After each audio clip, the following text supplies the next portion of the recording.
Hello and welcome students, আশা করি তোমরা সকলেই খুব ভালো আছো। জ্ঞানজ্যোতি কোচিং সেন্টারের পক্ষ থেকে তোমাদের সবাইকে আরও একবার স্বাগত।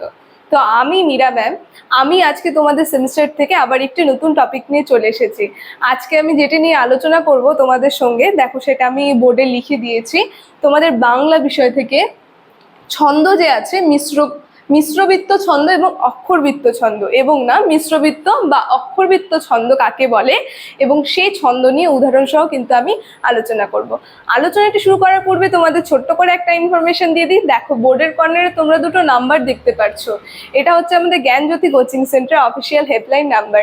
এখানে কিন্তু তোমাদের অনলাইনে ক্লাস করানো হয়, তার সঙ্গে তোমাদের নোটস দেওয়া হয়।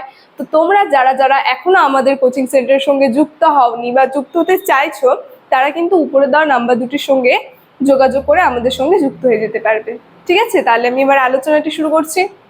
দেখো, আজকে প্রথমেই বললাম আজকে আমি যেটি নিয়ে আলোচনা করব সেটা হচ্ছে মিশ্রবৃত্ত বা অক্ষরবৃত্ত ছন্দ কাকে বলে। ঠিক আছে, দেখো সংজ্ঞাটা আমি এখানে লিখিনি, সংজ্ঞাটা আমি মুখে বলবো, তোমরা একটু খাতা আর পেন বের করে লিখে নেবে।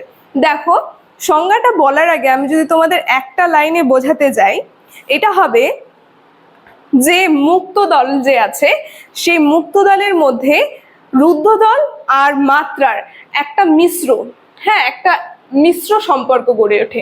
মিশ্র বলতে আমরা বুঝতেই পারছি যুক্ত মানে মিশে যায়। ঠিক আছে, তো এই যে রয়েছে মুক্ত দল যে রয়েছে, সেই মুক্ত দলের প্রেক্ষিতে আমরা দেখব রুদ্র দল আর মাত্রার কি হয়, একটা মিশ্র সম্পর্ক তৈরি হয়। ঠিক আছে, এই ছন্দের মধ্যে সেটাই কিন্তু চলে যায় এই মিশ্রবৃত্ত বা অক্ষরবৃত্ত ছন্দের মধ্যে। ঠিক আছে, দেখো আমি সংজ্ঞাটা এখন তোমাদেরকে বলছি, তোমরা একটু লিখে নাও পূর্ণ বাক্যে তোমরা যেটা লিখবে।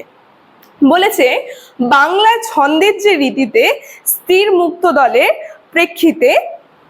পরিপ্রেক্ষিতে রুদ্ধদল ও মাত্রার প্রতি সম্পর্ক মিশ্র প্রকৃতি, অর্থাৎ মুক্তদল বা শব্দ প্রারম্ভিক এবং শব্দ মধ্যীয় রুদ্রদল এক মাত্রার এবং একক শব্দ প্রান্তীয় রুদ্ধদল দুই মাত্রার ওজন পায়। ঠিক আছে, আর ছন্দ পংক্তিতে যদি আমরা দেখি, প্রধানত চতুর্থ মাত্রক পর্বের ধ্বনিক্রম আবর্তিত হয়।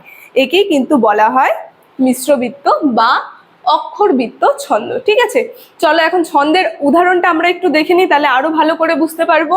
দেখো, উদাহরণে আমি বলেছি যে মহাভারতের কথা অমৃত সমান কাশিরাম দাস কহে শুনে পুণ্যবান। দেখো, মহাভারত যে আছে এখানে আমরা দেখব মাত্রাগুলো, একটা হয় মুক্ত দল, ঠিক আছে, আর আরেকটা হয় রুদ্ধ দল। তো মুক্ত দল আর রুদ্ধ দলটা আমি আগে একটু ক্লিয়ার করি। মুক্ত দল হচ্ছে যেগুলো স্বরে আমাদের কি হয়, ছেড়ে দিতে হয়। ঠিক আছে, ছাড়া, যেরকম এগুলো হচ্ছে মুক্ত দলের মধ্যে পড়ে। আর রুদ্ধ দল যেটার মধ্যে আমাদের স্বরটা কি হয়, আটকে যায়। দেখো এখানে আমরা দেখব এই যে মহাভারতের কথা অমৃত সমান, এখানে দেখো এক মাত্রার রয়েছে মহাভারত, আর তেরটা হয়েছে দু মাত্রার। ঠিক আছে, আর কথাটা এটাও রয়েছে এক মাত্রার। দেখো আমি এখানে লিখে দিয়েছি বোঝানোর জন্য। এই যে এখানে কি হচ্ছে, এখানে দুজনের মধ্যে একটা হচ্ছে মুক্ত দল রুদ্ধ দলের মাত্রার মধ্যে একটা মিশ্র সম্পর্ক তৈরি হচ্ছে। এটা কিন্তু চলে গেল এই মিশ্রবৃত্ত বা অক্ষরবৃত্ত ছন্দের উদাহরণের মধ্যে। দেখো আমি লিখে দিয়েছি।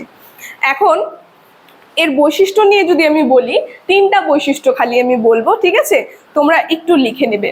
প্রথম বৈশিষ্ট্যতে তোমরা লিখবে যে রীতিতে দল এবং মাত্রার প্রতি মিশ্র সম্পর্ক। এই যে প্রথমেই বললাম, যেটা বলেছিলাম দল আর মাত্রার কি হয়, একটা মিশ্র সম্পর্ক তৈরি হয়, সেটাই কিন্তু চলে যায় এই মিশ্রবৃত্ত বা অক্ষরবৃত্ত ছন্দের মধ্যে। ঠিক আছে, দু নম্বর বৈশিষ্ট্যতে তোমরা লিখবে যে পূর্ব পর্ব সাধারণত চার মাত্রার হয়।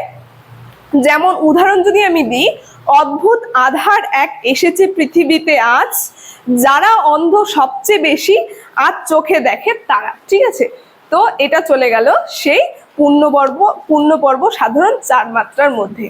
লাস্ট আরেকটা বৈশিষ্ট্য আমি বলছি যে এই দলবৃত্ত বা সরল বৃত্তের মধ্যে এই রীতিতে অতি পর্ব থাকে না, থাকলেও তা ব্যতিক্রম হিসেবে ধরতে হয়। ঠিক আছে, যেমন ভারিয়াল ইবে কুম্ভ, এসো ওগো এসো মোর হৃদয় নীরে। ঠিক আছে, তো এই ছিল এই বৈশিষ্ট্য, তিনটা বৈশিষ্ট্য নিয়ে আমি তোমাদের সঙ্গে আলোচনা করলাম। তো আজকের আলোচনাটি আমি এখানেই শেষ করছি। আশা করছি তোমরা বুঝতে পেরেছো। ভিডিওটি যদি তোমাদের ভালো লেগে থাকে অবশ্যই like, comment, share and subscribe করে দেবে। Thank you.